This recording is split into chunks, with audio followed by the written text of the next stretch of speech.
Buenos días, bienvenido a mi canal YouTube. Hoy les hablaré del cáncer de pulmonar o broncogénico. Soy el doctor Ángel Granado, médico internista intensivista del Hospital Universitario Ruiz y Páez de la Universidad de Oriente. El cáncer de pulmón es un novel cáncer del siglo XX. Antes de 1900 había reportado menos de 400 casos. Es la enfermedad del hombre moderno porque la epidemia aparece a mediados del siglo XX con el uso masivo del tabaquismo. Tiene un muy mal pronóstico, ya que el 50% de los diagnósticos se hacen ya en estadio avanzado, de manera pues que cuando lo diagnosticamos ya la mayoría está en un nivel de avance que hace imposible la curación de estos pacientes y la resección de ese tumor. Ya incluso ha dado metástasis. Es una de las neoplasias más comunes a nivel mundial y que se puede evitar al suspender el hábito tabáquico o la exposición medioambiental. Su causa principal es el consumo de tabaco. Por definición, la Organización Mundial de la Salud define el cáncer pulmonar como aquel tumor que se origina del epitelio respiratorio de los bronquios, bronquíolos y alvéolos. Epidemiológicamente es el segundo tumor más maligno, más frecuente en ambos sexos. En el hombre, próstata; en la mujer, mama y cáncer de cuello uterino. Primer causa de muerte a nivel mundial. Es el cáncer que más mata en el mundo. Aproximadamente 90% de una lesión sospechosa en una radiografía de tórax debe de considerarse maligna. Es raro antes de los 40 años y las cifras aumentan rápidamente. Ya a los 80 años es muy prevalente el cáncer de pulmón, sobre todo si ha sido fumador. La exposición del tabaco aumenta 10 veces la posibilidad de cáncer de pulmón. Y el humo de segunda mano, es decir, el fumador pasivo, porque la pareja fuma o porque en las familias fuman, aumenta 20 a 30 veces el riesgo de cáncer. Otros factores de riesgo asociados con el cáncer de pulmón en los no fumadores es la exposición al radón, que es una parte del uranio radioactivo que podemos estar expuestos en el medio ambiente. Es la segunda causa de cáncer de pulmón en los países y en la primera en no fumadores. La otra factor de riesgo es la exposición ocupacional, sobre todo en la exposición al asbesto, minas y molinos de fábrica, textiles. Ahí el asbesto tiene una alta asociación con el mesotelioma, que no es un tumor de pulmón porque es un tumor pleural, pero tiene una preponderancia este tipo de tumor asociado al asbesto. El arsénico, fundidores de cobre y minas de estaños tienen también un aumento de la incidencia de cáncer de pulmón. La exposición al níquel, el bisclorometileter, el cromo hexavalente y el sulfuro de cloroetilo, que es el llamado gas mostaza que Estados Unidos usaba en la guerra de Vietnam contra los vietnamitas. Produjo una gran cantidad de cáncer de pulmón en estos pacientes. Los hidrocarburos aromáticos que tienen alto contenido de benceno también es un factor de riesgo. Los factores de riesgo que se modifican son el consumo de tabaco, los ocupacionales, la exposición al radón y los alimentarios. Los no modificables son los que tienen asociación de herencia, familiares que han tenido cáncer de pulmón, radiación previa, neumopatía previa y polución ambiental. La patología de pulmonar de cáncer está dividido fundamentalmente en 4 tipos celulares de cáncer: los adenocarcinomas, los epidermoides o células grandes. Estos son los no microcíticos. Los microcíticos, los pequeños, son los neuroendocrinos que se clasifican como carcinoide típico y atípico, el carcinoma de células neuroendocrinas grandes y el microcítico. Entonces, la clasificación de los tumores son epiteliales en el 90-95% que conforman el grueso de pacientes con carcinoma broncogénico, y los neuroendocrinos son pequeños, donde están los carcinoides. Los mesenquimales son extremadamente raros. Los benignos de fibroma, leiomioma, lipoma, hemangioma, amartoma son sumamente raros, y los linfoproliferativos tipo linfoma Hodgkin o Hodgkin. Los dos tipos principales del cáncer de pulmón entonces los podemos dividir en el cáncer no microcítico, es decir, de células escamosas epidermoides, que ocurren en el 25-30%. Los más prevalentes son los adenocarcinomas en el 40%, los carcinomas indiferenciados de células grandes 10-15%, y los carcinomas adenoescamosos, carcinoma sarcomatoide, que son muy raros. Y los microcitos o células pequeñas ocurren en el 10-15%. Existen otros cánceres con menos prevalencia o frecuencia: carcinoide de pulmón, carcinoma adenoide, amartoma, linfoma y sarcoma, que son muy poco frecuentes. Existe en la clasificación de anatomía patológica múltiples cánceres, innumerables cánceres que se originan de los epitelios, que son los más frecuentes, los carcinomas de linfoproliferativo, los tumores metastásicos, los tumores epiteliales. Sin embargo, la forma de hacer el diagnóstico se hace a través de la inmunohistoquímica, de acuerdo a cada tipo de tumor. Por ejemplo, el adenocarcinoma tiene característicamente los marcadores tumorales inmunohistoquímicos positivos, la napsina A y el factor de tiroides 1. El carcinoma escamocelular tiene citoqueratinas y P40 y la cromogranina P63. El carcinoma de células pequeñas tiene el factor de tirosina 1 y también el CD56, la sinaptofisina y la cromogranina. El carcinoma de células grandes generalmente no tiene marcadores inmunohistoquímicos. De manera pues que el patólogo y el biólogo molecular nos tienen que orientar sobre esta subclasificación.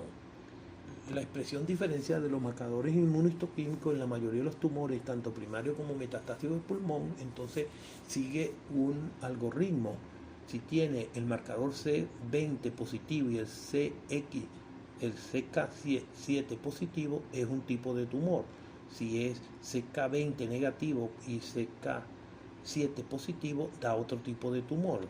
Si está CK20 positivo por el CK7 negativo, se clasifica de otro tipo de tumor. Y si ambos CK20 y CK7 están negativos, también tenemos una gran cantidad de tumores. De manera pues que una vez que se toma la biopsia, debe de hacerse la parte de microscopía óptica y los estudios inmunohistoquímicos para poder clasificar correctamente a los diferentes tumores de pulmón. Como habíamos comentado, la patología tumoral del pulmón se clasifica en no microcítico y microcítico. Es decir, el cáncer no microcítico de pulmón está contenido los adenocarcinomas, el 40%, el epidermoide y el de las células grandes. Y en el microcítico está el cáncer de pulmón de células pequeñas, que puede ser neuroendocrino, donde muestra sinaptofisina positivo, cromogranina positivo, y es el de peor pronóstico, es el que hace metástasis cerebral rápidamente, el microcítico. Sin embargo, es importante que diferenciemos características histológicas y desde el punto de vista patológico de estos tumores. vamos a estudiar solo los 4 más frecuentes, que es el epidermoide, adenocarcinoma y células grandes, que es el no microcítico. Y el microcítico vamos a estudiar los células de tipo neuroendocrina, fundamentalmente, que constituye la gran mayoría del microcítico. Entonces fíjense cómo las características clínicas, el epidermoide y el microcítico son centrales. La ubicación de estos tumores son centrales en nuestro pulmón. Se surgen del bronquio lobar o segmentario y producen obstrucción atelectasia generalmente en estos pacientes. Se cavitan por crecimiento rápido, se necrosan y hacen cavitación.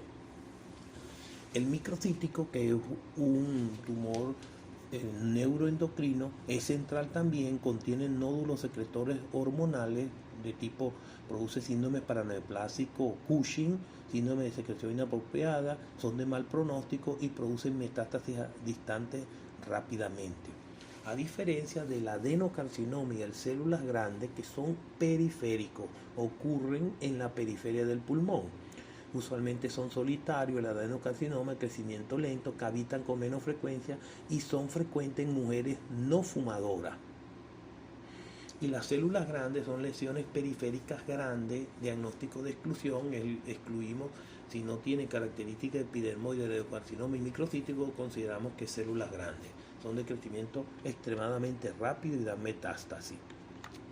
Entonces, al puntualizar, el carcinoma broncogénico adenocarcinoma son los no microcíticos, generalmente surgen de los bronquios y están subsegmentarios, están en la periferia, distante al ilio, afectan otro tejido como la pleura y la pared torácica. Tienen un crecimiento menos rápido que los cánceres escamosos y están frecuente metástasis en fase inicial. Se diagnostica tanto en fumadoras como en no fumadores y asociado a silicosis y tuberculosis. Los pacientes sufren frecuentemente disfenación vascular al cerebro y a la glándula suprarrenal.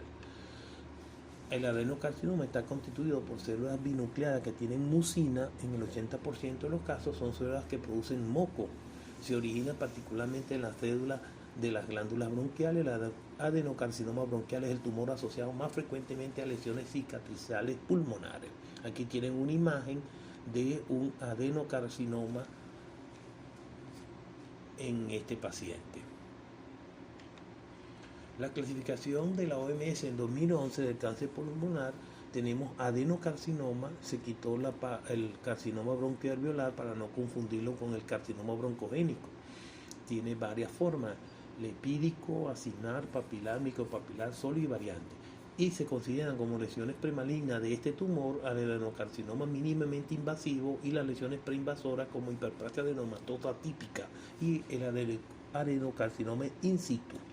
El carcinoma de células escamosas, que es el segundo en frecuencia, puede ser queratinizante y no queratinizante, y sus lesiones preinvasoras son carcinoma de células escamosas in situ. Los tumores neuroendocrinos carcinoides, que son parte de los microcíticos, pueden ser lesiones endobronquiales, carcinoma de células pequeñas, carcinoma neuroendocrino de células grandes, tumor carcinoma, hiperplasia celular pulmonar y una serie de variantes que característicamente deben de ser distinguidas a través del estudio inmunohistoquímico y biología molecular. Los nódulos, en la imagen se ve nódulos de vidrio de lustrado y unos subsólidos que les permite diagnosticar en este caso un adenocarcinoma. Atelectasia obstructiva, típico del carcinoma. La flecha amarilla muestra el crecimiento endobronquial que produce la atelectasia de ese segmento. El carcinoma de células escamosas es el segundo en frecuencia, ocurre en los lóbulos superiores, su recrecimiento es rápido, más rápido que el adenocarcinoma. Era el tumor más frecuente, pero actualmente lo es el adenocarcinoma. Metastiza solo en fase tardía y se manifiesta como una basa voluminosa central obstructiva con lesión periférica y expansión con cavitación. Puede invadir ganglios bronquiales iliaris por extensión directa. Las neoplasias periféricas pueden producir invasión extensa de la pared, característico del adenocarcinoma. En la clasificación tradicional del cáncer de pulmón tenemos cáncer de células pequeñas, ahí tenemos, estos son los microcíticos, carcinoma de pequeñas, células en avena, carcinoma combinado de células pequeñas. Carcinomas no pequeños son los escamosos broncogénicos asociados al tabáquico en ubicación central, y adenocarcinoma, que es la ubicación periférica. Actualmente es el primer tumor en frecuencia en los pacientes con patología pulmonar. El carcinoma de células escamosas está constituido por células que tienen queratina, incluso puentes intercelulares. Es bastante diferenciado, tiene un origen en las células basales del epitelio bronquial. El epidermoide periférico suele cavitarse en 30%, se debe ocasionalmente tendencia central por el crecimiento rápido. Parece asimilando un acceso pulmonar. Disemina sobre todo por vía linfática, puede tener afectación de ganglios iliares en el momento del diagnóstico, y es el que con menor frecuencia produce metástasis a distancia. Aquí tienen un carcinoma de células escamosas en el centro, en el ilio del derecho de este pulmón. El carcinoma broncogénico, que comienza en el epitelio de vía respiratoria, es el carcinoma de células escamosas. Células pequeñas son centrales, originadas de un bronquio principal. El carcinoma de células pequeñas, células en avena, o carcinoma combinado de células pequeñas. Aquí tienen en la imagen, muestra radiográficamente un tumor de tipo células pequeñas, central. Aquí tienen los nódulos pulmonares múltiples, característicos de los metástasis en el pulmón. Las lesiones metastásicas secundarias a diseminación hematógena generalmente son múltiples por embolia tumoral que ocurre desde el primario. Usualmente bordes bien definidos cuando es metastásico o bolas de cañón. Imposible determinar si el tumor es primario. Al realizar la biopsia tiene que hacerle inmunohistoquímica. Los cánceres que más metatizan a pulmón es el cáncer de colon. Después tiene el cuello uterino, el de testículo, el renal y mama. También los tumores de sarcomatoso y vejiga y cabeza y cuello. El carcinoma broncogénico, carcinoma de células pequeñas, es una neoplasia muy maligna de crecimiento rápido que puede tener una localización central y su origen en el bronquio principal. Sufre diseminación en fase inicial a los ganglios mediastinales iliares, invaden estructuras locales y tienen diseminación hematógena. Está formado por células pequeñas de forma redonda o oval en un citoplasma escaso, núcleo redondo y cromatina granular. Aquí tienen células pequeñas en el centro del lóbulo izquierdo pulmonar. Finalmente, el cáncer menos frecuente es el 10% de todos los, es básicamente un carcinoma con células grandes que puede ser clara o eosinofílica, el cual uno no puede encontrar diferencia escamosa o diferenciación glandular, es decir, no puede saber si es de célula escamosa del epitelio pulmonar, bronquial o adenocarcinoma de las glándulas que producen moco. Este es un carcinoma anaplásico que forma células poligonales de mayor tamaño con núcleos vesiculosos. Parte de estos carcinomas contienen mucina, otros poseen un gran número de células multinucleares. Estos contienen células claras que se denominan carcinoma de células claras.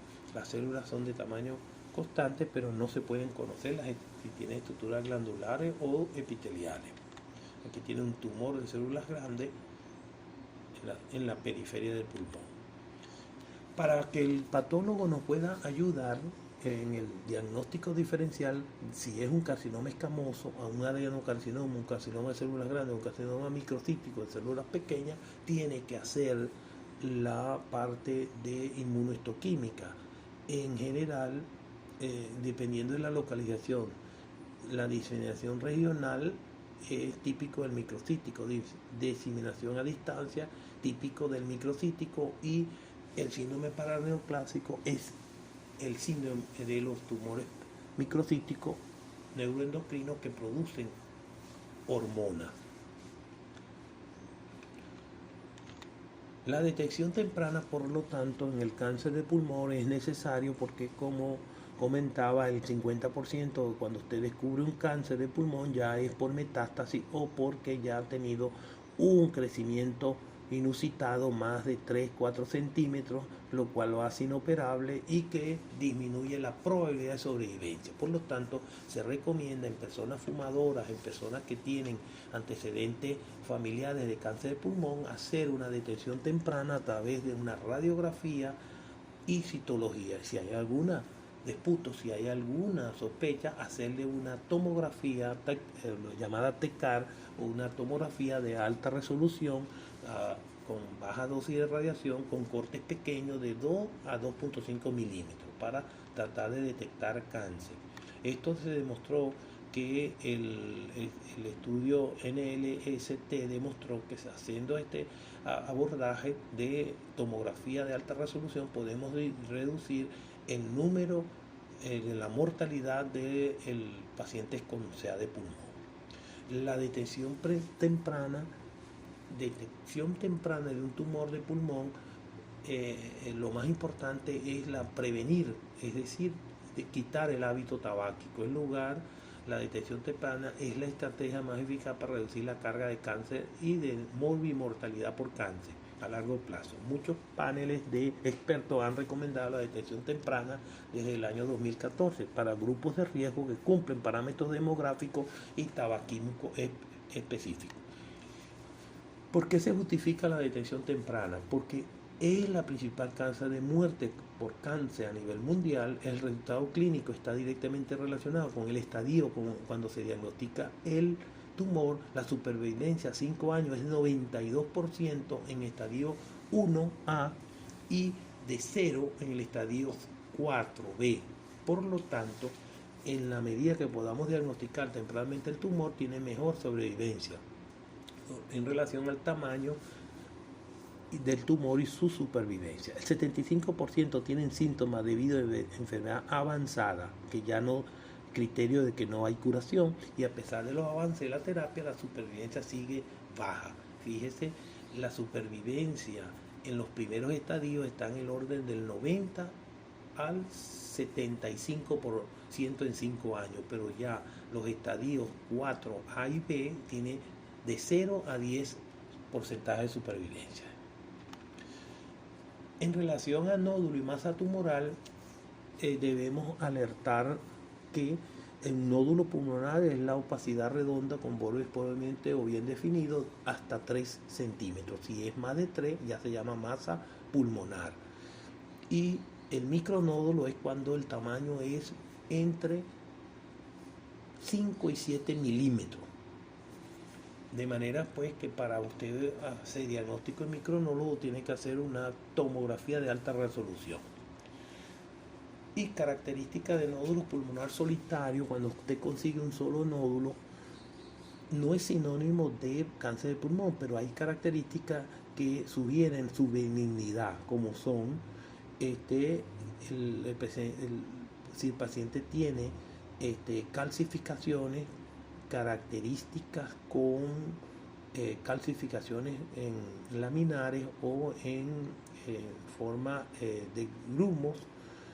Los nódulos menos de 1 centímetro tienden a ser benignos, tipo granuloma, amartoma,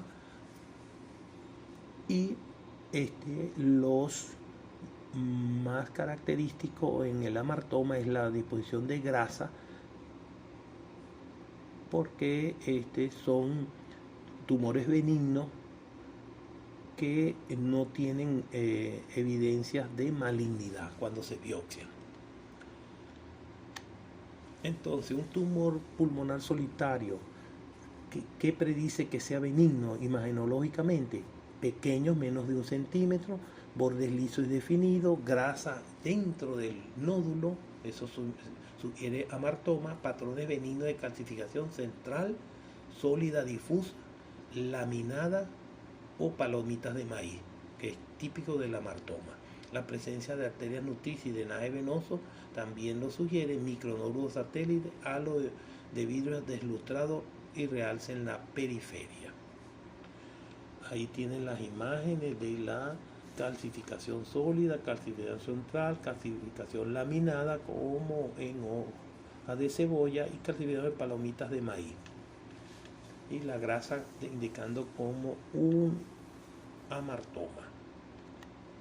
¿Cuáles sugieren malignidad de un nódulo solitario? Tamaño mayor de 2 centímetros, bordes espiculados y lobulados y nódulo parcialmente sólido con una parte sólida más un vidrio deslustado y que son heterogéneos, tienen quiste y pseudocavitación, nódulos cavitados con pared gruesa, más de 15 milímetros, sugieren malignidad. Ahí tienen imágenes de la característica de los nódulos que son sospechosos de malignidad. Y el seguimiento posterior de un nódulo, ¿qué tenemos que hacer? Si tiene factores de riesgo para cáncer de pulmón, hay que hacer el diagnóstico, hacer una tomografía de alta resolución o hacer un CT PET, que es una forma, es muy costosa, pero es altamente sensible, que es una tomografía con un marcador isotópico de 18 fluoro desoxiglucosa, que es altamente captada en los nódulos tumorales. Y si es mayor de 1 centímetro y hay sospecha de malignidad, proceder a hacer una biopsia de ese nódulo. Si es menor de 1 centímetro y sospecha de baja malignidad, bueno, esperamos 6 a 1 año. Si no hay cambio o crecimiento, se realiza una TAC simple. Si sospecha moderada alta para cáncer de pulmón, tenemos que realizar un abordaje diagnóstico biópsico. Aquí vemos los círculos donde aparecen nódulos tumorales solitarios.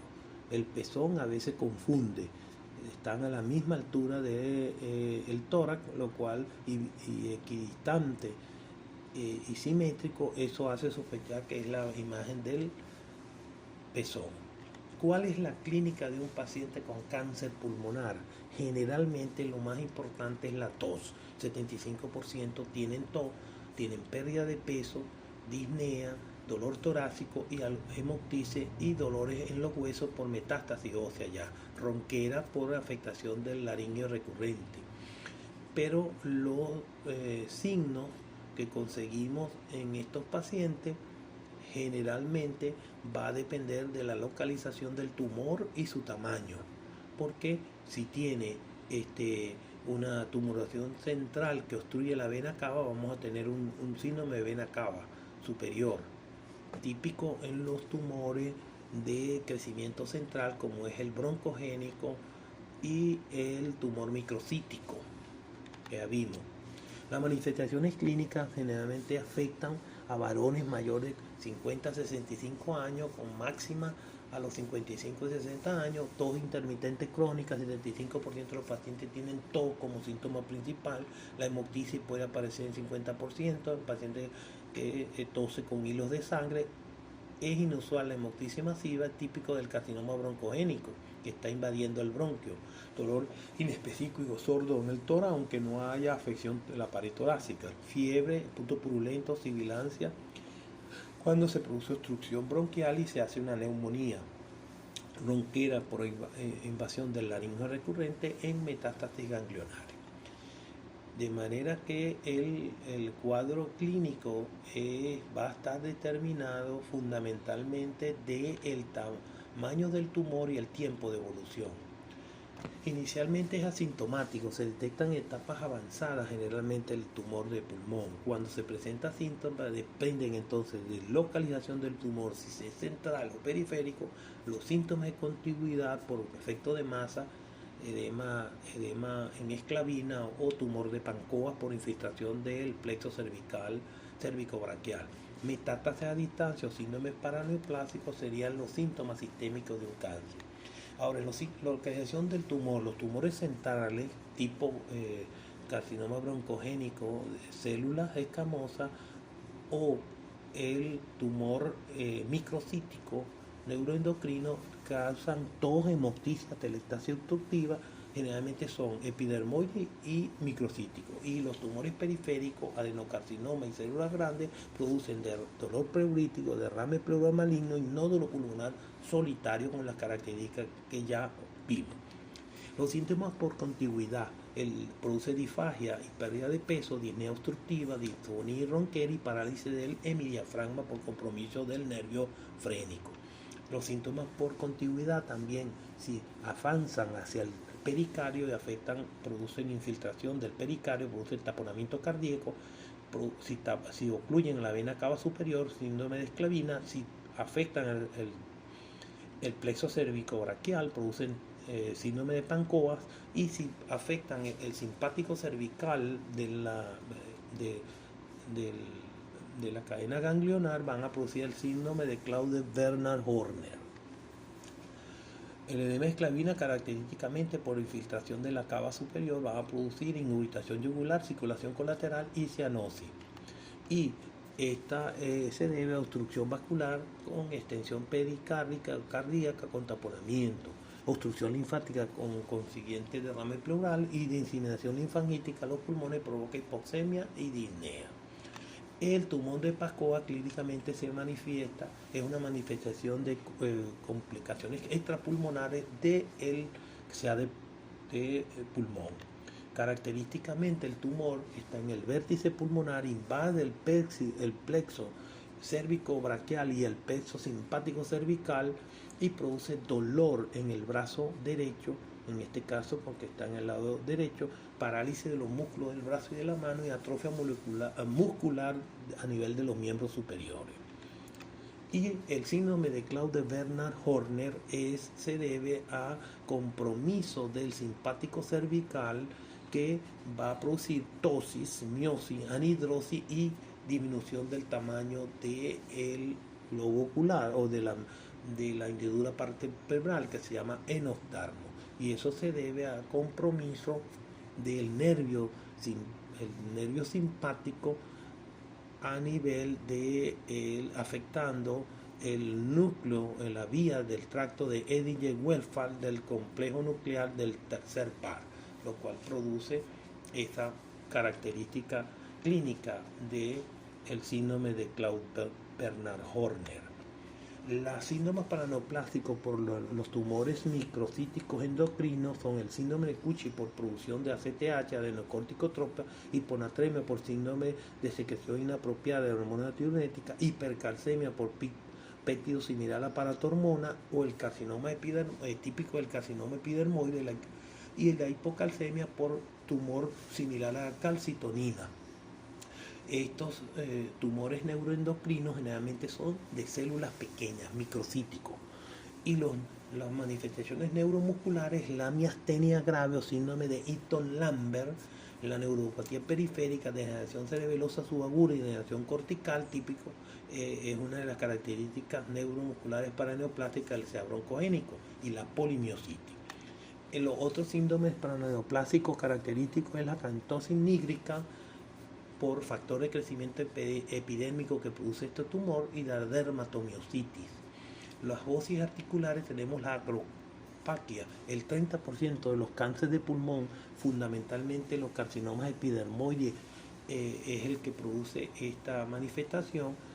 La osteoartropatía pulmonar hipertrófica ocurre en 1 a 10% de los casos de que este cáncer, normalmente adenocarcinoma, con periostitis y acropaquias que provocan dolor y sensibilidad en la palpación, tumefacción de los huesos afectados. Esta osteoartropatía hipertrófica pulmonar, el síndrome de Bamberger-Pierre-Marie, asociada sobre todo a carcinoma epidermoide y adenocarcinoma. Los vasculares puede haber trombosis venosa, producto de los tumorales que hacen una trombofilia secundaria, típico en el cáncer broncogénico, endocarditis trombótica no bacteriana, coagulación intravascular diseminada con hemorragia y los síndromes hematológicos frecuentes son la trombofilia con trombocitosis, en algunos puede haber trombocitopenia inmune, anemia, eosinofilia, granulocitosis, leucoeritroblastosis. y la caquexia maligna. Todos son productos de síndromes paraneoplásticos de cáncer de pulmón. La metástasis más frecuente de cáncer de pulmón, o sea, qué tumores primarios, qué metástasis más frecuentemente originan los cánceres de pulmón, fundamentalmente la más importante es cerebral, hepática, suprarrenal y ósea. O sea, sitios donde metastizan los cánceres de pulmón más frecuentes: cerebral, suprarrenal, hepática y ósea. El diagnóstico de un cáncer de pulmón generalmente a través de un interrogatorio, antecedentes familiares, examen físico completo, rayos X de todo, donde se observa 75% ya en pacientes con cáncer de pulmón, radiográficamente podemos observarlo. La citología de Puto es un procedimiento habitual, una técnica. Al paciente con sospecha de cáncer de pulmón tiene que hacer varias recolecciones de citología de Puto. La toracotomía es otro método diagnóstico. La broncoscopia, rígida o flexible, permite la visualización directa del tumor en aquellos tumores de crecimiento central, como el tumor broncogénico de células escamosas y el tumor microcítico, que son los que tienen predilección por el centro del pulmón. Determina la extensión y localización intrabronquial y permite la toma de biopsia de la lesión. La biopsia es el diagnóstico de certeza, haciendo el estudio en microscopía óptica más la inmunohistoquímica y la biología molecular. La tomografía de tórax encuentra su principal aplicación en la determinación del grado de extensión de la neoplasia, en la diferenciación de nódulos benignos y malignos y en la detección de pequeños nódulos con mayor nitidez. Determina características morfológicas del tumor. La gammagrafía con galio 67 es una técnica de radioisótopos, sin embargo no está muy disponible acá en Venezuela. La detección de metástasis, sobre todo ganglionares, tiene escasa sensibilidad y alto porcentaje de falsos positivos y negativos. Aquí tienen el método diagnóstico CITIPEC usando la 18-fluorodesoxidesoxo de glucosa, que es marcada isotópicamente. Se le hace un estudio de tomografía y se observa los sitios donde aparece positivo este radiomarcador. Es sumamente costoso y es poco usado en nuestro ejercicio por los altos costos que representa este estudio. El estadiaje del cáncer de pulmón se hace necesario porque, dependiendo del tumor, del estadio del tumor, vamos a tener el pronóstico y la sobrevivencia. El tumor, la clasificación TNM, T de tamaño tumoral, N de metástasis, N de ganglio y M de metástasis. Entonces el estadiaje del cáncer de pulmón se toma como estadio 0, no evidencia de tumor primario, y TIS, carcinoma in situ. Si escribe TX, que el tumor primario no puede ser evaluado, el tumor probado no se ha podido ubicar el tumor. El T1, el tumor es menos de 3 centímetros en su diámetro mayor, rodeado por un pulmón o pleura sin evidencia broncoscópica de invasión más proximal que el bronquio lobar. Si es T1A, el tumor es menos de 2 y T1B es entre 2 pero menos de 3. Si el T2, el tumor es mayor de 3 pero menor de 7 y la afectación del bronquio principal a más de 2 centímetros distal a la carina. La invasión de la pleural puede haber visceral y asociación a telectasia o neumonitis obstructiva. Se extiende la zona iliar pero no afecta el pulmón entero. El T2A, el T2 se divide en A y B. Si es mayor de 3 centímetros pero menor de 5, o el T2B mayor de 5 pero menor de 7. Y el T3, tumores mayor de 7 centímetros que invade directamente la pared torácica, diafragma y todas las estructuras contiguas, pericardio, etc. Y el tumor está en el bronquio principal a menos de 2 centímetros de la carina. Hay atelectasia, neumonía obstructiva asociada al pulmón entero o de nódulos tumorales separados del lóbulo primario. El T4 es un tumor de cualquier tamaño, pero que invade mediastino, corazón, grandes vasos y toda la parte, la carina, etcétera. De manera que está afectando todo el pulmón de ese lado. La NX, que no se pueden evaluar las adenopatías, N0, ausencia de compromiso de ganglio linfático, N1, metástasis a ganglio linfático en la región peribronquial o iliar y lateral del mismo lado o ambas ganglios intrapulmonares afectados en extensión directa del tumor primario. El N2, metástasis ganglionares, adenopatías homolaterales, mediastínica y subcarínica. N3, hay metástasis ganglionar contralaterales, iliares, escalénica en el cuello, supraclaviculares, etc. Y finalmente la MX no puede evaluarse si hay metástasis, M0 no metástasis a distancia, M1 metástasis a distancia, y eso se divide en 1A y 1B. 1A cuando la metástasis es contralateral al sitio donde está el tumor primario, pleura y derrame pleural pericárdico maligno, y MT, metástasis a distancia, cerebro, hígado, etc. En el estadiaje de cáncer de pulmón ahora se hace necesario que los ganglios sean estudiados en toda su extensión, ya sea cervicales, supraclaviculares, externales, paraesternales, derecho e izquierdo, subaórtico, paraórtico, subcarinales, paraesofágicos, iliares, interlobares, etc. Para tener todo un mapa del compromiso ganglionar. El tratamiento del cáncer de pulmón puede ser varias formas: cirugía, radioterapia, quimioterapia e inmunoterapia. La cirugía, cuando el cáncer es pequeño, se puede hacer lobectomía, neumonectomía, segmentectomía o resección en cuña. La cirugía de pulmón tiene una tasa de muerte postoperatoria cercana al 5%, dependiendo de la función pulmonar residual que tiene el paciente. Radioterapia, quimioterapia. Para este efecto para la quimio se divide el cáncer de pulmón en células pequeñas y células no pequeñas, microcíticos o células no microcíticas. El tratamiento de todo cáncer de pulmón debe llevar cisplatino o carboplatino, gemcitabina, aprobado inicialmente de cáncer de páncreas, ahora se está usando en cáncer de pulmón, paclitaxel, docetaxel, etoposide, vinorelbina,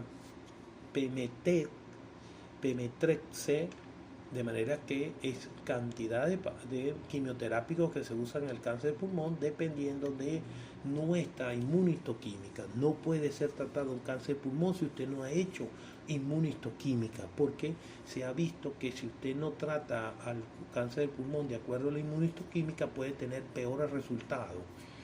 El adenocarcinoma inmunohistoquímicamente tiene positivo el factor tiroideo, factor de transcripción tiroidea 1, tiroglobulina negativo, napsina positivo y la CK7 positivo. El escamoso o célula broncogénico escamoso, el broncogénico tiene negativo el factor de transcripción tiroidea, la naxina está negativa, pero está la P40, el marcador P40 y P63 positivo. El microcítico tiene positivo el factor de transcripción tiroidea 1, pero la naxina está negativa, la sinaptofisina está positiva y la cromogranina está positiva. Y las células grandes, el estudio de histología no es compatible con ninguno de los tres anteriores y entonces se hace diagnóstico de descarte. Es importante entonces que el anátomo patólogo y el biólogo molecular nos clasifique al cáncer de pulmón por su primero, segundo nombre, primer apellido y segundo apellido para poder hacer un tratamiento adecuado a las diferentes alteraciones. Entonces, el primer apellido lo da la microscopía óptica con tinción de hematocilina y eosina, que nos da cáncer microcítico o no microcítico. El segundo apellido es el subtipo histológico, La microscopía óptica con tinciones hematocilina y eosina también nos va a diferenciar el adenocarcinoma dentro de los no microcíticos, adenocarcinoma, células escamosas o broncogénico, carcinoma escamoso y el, el,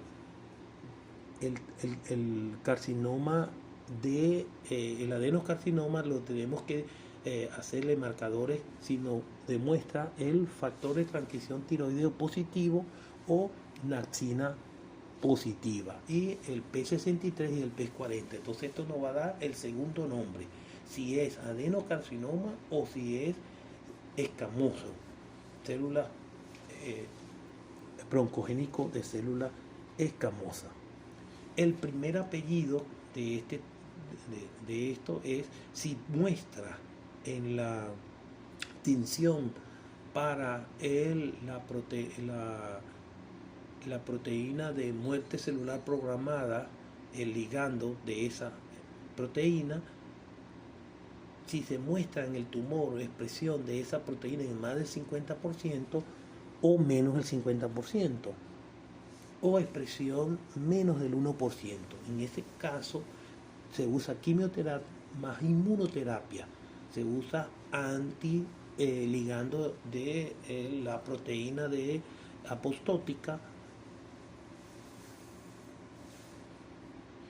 En el segundo apellido, los estudios moleculares, eso sí es secuenciación de DNA y a través del procedimiento FISH, y se identifica las mutaciones conductoras como es el receptor de la tirosinquinasa SFR,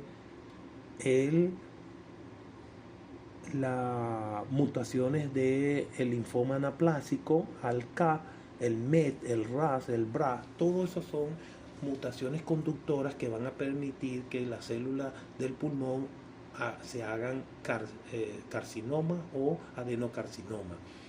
Y entonces para nosotros atender correctamente diferenciar estos tumores, debe el biólogo molecular darnos este segundo apellido, si tienen mutaciones conductoras de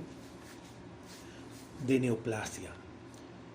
El manejo de la biopsia es el siguiente: una parte se divide para la biología molecular y otra para el diagnóstico hematocilina eosina para ponerle el segundo nombre, si es un adenocarcinoma o una célula escamosa. Y el diagnóstico inmunohistoquímico, lo primero que se busca es el factor de tirosina, y esto nos va a permitir también ver si la presencia de mutaciones o la presencia de epítopes inmunohistoquímicos ROS1, PDL1 o ALK, que nos va a ir diferenciando los tipos de tumores. Es importante que sepamos que, porque tiene connotación de tratamiento, una célula tumoral expresa receptores de histocompatibilidad, que es capturado esta célula tumoral por un receptor de la célula T, natural killer, en lo que la célula tumoral muestra ligandos para la proteína que define la apoptosis.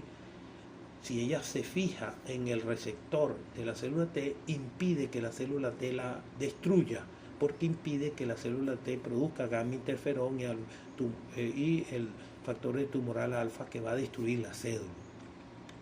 Las células tumorales entonces que muestran este ligando para la proteína apoptótica sobreviven al ataque del natural killer.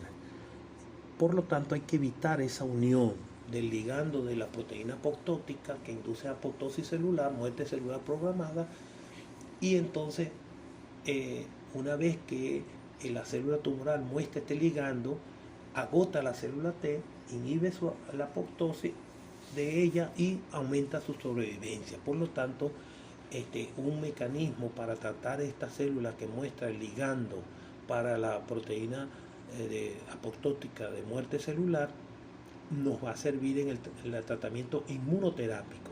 Entonces, tenemos dos inmunoterapias, uno para el antiproteína apoptótica 1, que es el pembrolizumab, se fija al PD1 de la célula killer, impidiendo que la célula tumoral se una, el ligando para esta proteína. Entonces así las células T pueden ejercer su acción citotóxica y destruir la célula tumoral. El otro medicamento que tenemos inmunoterápico es el atezolizumab, que es una proteína que se liga, un medicamento que se une al ligando de la proteína apoptótica de la célula tumoral. Y así podemos ejercer entonces un tratamiento inmunoterápico que para atacar a las células tumorales del pulmón que muestran esto, el ligando o la proteína apoptótica de muerte programada. De manera que la molécula de muerte programada 1, PD1, y su ligando son importantes para el control de la activación de células T y que pueden dar y destruir a las células cancerosas que muestran estos ligandos. En la interacción PD1, L1, mecanismo de escape inmunológico de las células tumorales para que les permite progresar el cáncer. Se debe solicitar entonces a toda biopsia de pulmón la expresión de la PD1 del ligando para proteína apoptótica de muerte programada, la molécula, además de la inmunohistoquímica que nos va a diferenciar otros factores de mutación conducente de cáncer. La expresión de la ligando de la molécula de muerte programada PDL1 permite entonces que se haga inmunoterapia con pembrolizumab o atezolizumab. La expresión en menos del 50% de esta proteína de muerte programada, solo entonces podemos hacer inmunoterapia con quimioterapia. La patogenia entonces molecular de los cánceres de pulmón está dada por distintas propiedades de la célula neoplástica tumoral. Todas las células hay oncogenes y hay genes supresores de estos oncogenes. Si predominan los genes oncogenes, va a desarrollar cáncer. Si predominan los genes supresores, se logra el control del cáncer. Entonces, a través de este mecanismo molecular, la célula tumoral tiene autosuficiencia para seguir creciendo, insensibilidad para las señales de control de anticrecimiento, evasión de la apoptosis, de la muerte celular, que toda célula que prolifera en forma anárquica se activa su apoptosis, potencia ilimitado de réplica, son células inmortales, angiogénesis sostenida que permite la inducción de crecimiento de capilares sanguíneos para nutrir el tumor y invasión de los tejidos y metástasis.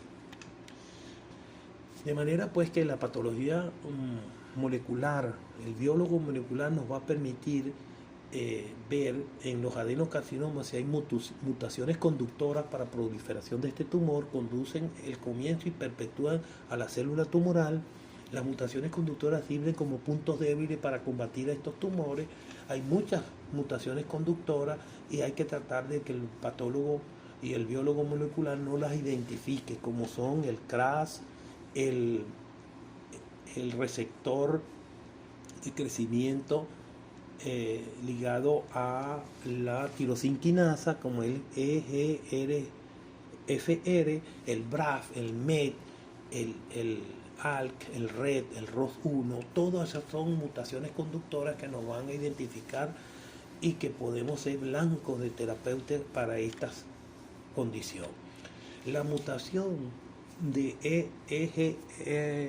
EGFR o receptor de membrana de actividad tirosinquinasa incrementa, cuando una célula tumoral muestra esta mutación, incrementa su proliferación celular, incrementa la angiogénesis, aumenta la capacidad general metástasis y disminución de la apoptosis, de la muerte celular programada de esa célula. Y los adenocarcinomas, característicamente en mujeres no fumadoras, etnia asiática, muestran esta mutación frecuentemente. Alta sensibilidad de estos tratamientos para esta mutación tenemos varios inhibidores de la tirosinquinasa, primera, segunda y tercera generación, que nos van a permitir lograr detener a esta célula que muestra esta mutación. En este caso clínico se ve que el paciente tiene en su inmunohistoquímica, mostró una mujer con un tumor suprainfraclavicular izquierdo, metástasis de neoplasia epitelial maligna de alto grado con patrón papilar subjetivo de origen tiroideo. Sin embargo, la inmunohistoquímica reveló tiroglobulina negativa y CK7 positivo, y el otro positivo es el factor de transcripción tiroideo positivo intenso. La inmunoreactividad de este factor 1 y CK7 favorecen los posibles orígenes de pulmón y la segunda instancia de tiroides a pesar de la tiroglobulina negativa. Se descarta el componente neuroendocrino de la lesión porque el paciente no mostraba, el neuroendocrino debe mostrar el factor positivo, naxina negativo y sinaptofisina positivo y cromagranina positivo. La presencia de factor de transcripción tiroidea 1 positivo, la naxina A positivo y la CK7 positivo hacen concluir de que este paciente tiene una adenocarcinoma, o sea, en la metástasis de neoplasia epitelial en la región suprainfraclavicular izquierda se debe a una adenocarcinoma de origen pulmonar con patrón de crecimiento papilar por los CK7 y factor de transcripción tiroidea positivo. Negativo para tiroglobulina nos aleja el diagnóstico de un CA de tiroides. La presencia de naxina A positivo nos hace diagnóstico confirmatorio de que es un adenocarcinoma pulmonar. Te confirma entonces la metástasis de adenocarcinoma papilar de pulmón a la adenopatía supraclavicular izquierda. Por lo tanto, en el tratamiento del CA de pulmón debe ser individualizado a través de la clasificación de los 2 nombres y 2 apellidos de ese tumor. Si es clasificación de un carcinoma microcítico de pulmón, generalmente usamos cisplatino o etopoxilo. Si es microcítico, platino, paclitaxel o alguna de las gemcitabina. Su tipo es etiológico. Adenocarcinoma usamos platino más pemetrexed. Si es escamoso usamos platino más paclitaxel. Si muestra la molécula de muerte celular programada o el ligando para esa molécula, entonces vamos a usar estos antiligandos y antepebrolizumab o atezolizumab si es más del 50%. Si es menos, tenemos que usar el pembrolizumab con doble terapia con platino. Si el subtipo histológico del adenocarcinoma y de la célula escamosa van a permitir, por lo tanto, hacer las asociaciones de quimioterapia e inmunoterapia. Y los estudios moleculares, la presencia del receptor de membrana tirosinquinasa, se usarán entonces los medicamentos para ello, ya sea osimertinib, afitinib o erlotinib. Y si muestra la alteración de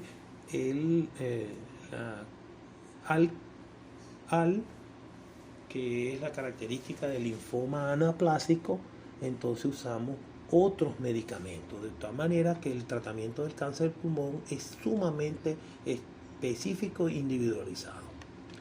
El tratamiento en la etapa limitada generalmente es un tratamiento de paliativo de 2 o más medicamentos quimioterapios donde los cisplatinos o carboplatinos tienen su indicación formal combinado con un etopóxido, normalmente administrado durante aproximadamente 6 meses, tratamiento de cáncer de pulmón. La probabilidad de que el cáncer se reduzca con la quimioterapia es aproximadamente 70-80%, depende del estadio. Y tenemos múltiples medicamentos para la quimioterapia del cáncer de pulmón. Tenemos los agentes alquilantes, ciclofosfamida y fosfamida, derivados de platino, cisplatino, carboplatino, antimetabolitos gencitabina o PM3C, inhibidores de la topoisomerasa, etopóxido, inhibidores de los microtúbulos. Ahí tenemos paclitaxel, docetaxel, vincristina, y antibióticos, doxorubicina. Entonces el tratamiento quimioterápico 1 o 2 ciclos de cualquiera de las asociaciones, radioterapia neoadyuvante y quimioterapia concomitante, quimioterapia cisplatino y todos los esquemas que están en los días 1, 8, 29 y 36. A las 2 semanas de finalizar el tratamiento se realizará tomografía de tórax para evaluar el tratamiento neoadyuvante, y si no existe progresión de la enfermedad se realizará mediastinoscopia. Pacientes que son inoperables, se da quimioterapia 1 o 2 ciclos de varias asociaciones, radioterapia, quimioterapia y radioterapia se iniciará después del 43 días de la quimioterapia. Dependiendo de la localización del tumor, se harán sesiones de radioterapia con una cantidad de radiación calculada en base al tamaño tumoral, y se mantiene quimioterapia con cisplatino y en los días 43, 64, etc. El cáncer de células pequeñas se usa quimioterapia y radioterapia, donde está etopóxido y cisplatino, etopóxido carboplatino y fosfamidas, carboplatino, etopóxido, etc. Se hacen asociaciones de quimioterápicos, ya que estos son cáncer sumamente agresivos y requieren un tratamiento intensivo para lograr detener la enfermedad, jamás curar. Ya estos son cánceres que no se curan. Algunos estudios han sugerido que la cannabinoides derivados de la marihuana, cannabis sativa, usado durante la quimioterapia, han reducido náuseas y vómitos. Y ha habido asociación de estos esquemas quimioterápicos. La terapia biológica, inmunoterapia, puede indicarse en conjunto con la cirugía, quimioterapia y radioterapia. Con compuestos más frecuentes usados son interferones, interleuquina, inhibidores de factores de crecimiento, como el erlotinib, los anticuerpos monoclonales como el bevacizumab, las vacunas, la terapia génica, agentes moduladores se han probado para tratar de disminuir la mortalidad de estos tumores. Y las carcinomas de células no pequeñas, que esos son los adenocarcinomas, los espinocelulares o células escamosas, y las células grandes. Se hace un refuerzo de quimio y radioterapia. Los tres dependen de su tamaño según la clasificación del estadiaje de TNM. Y finalmente, el pronóstico de estos tumores en estadio 1, la cirugía está indicada, sobrevida 5 años, en el carcinoma epidermoide 35% y el adenocarcinoma 30%, igual que las células grandes. En las células pequeñas, localizadas en etapa 1, usando radio y quimio, son 15-25% de sobrevivencia. Los que no se tratan sobreviven solo 6 a 17 meses. Tumores en estadio avanzado, la sobrevida a 5 años en general para cáncer broncovénico está 0 a 5% en estadio avanzado. Es sumamente letal, este es el tumor más letal que afecta al ser humano.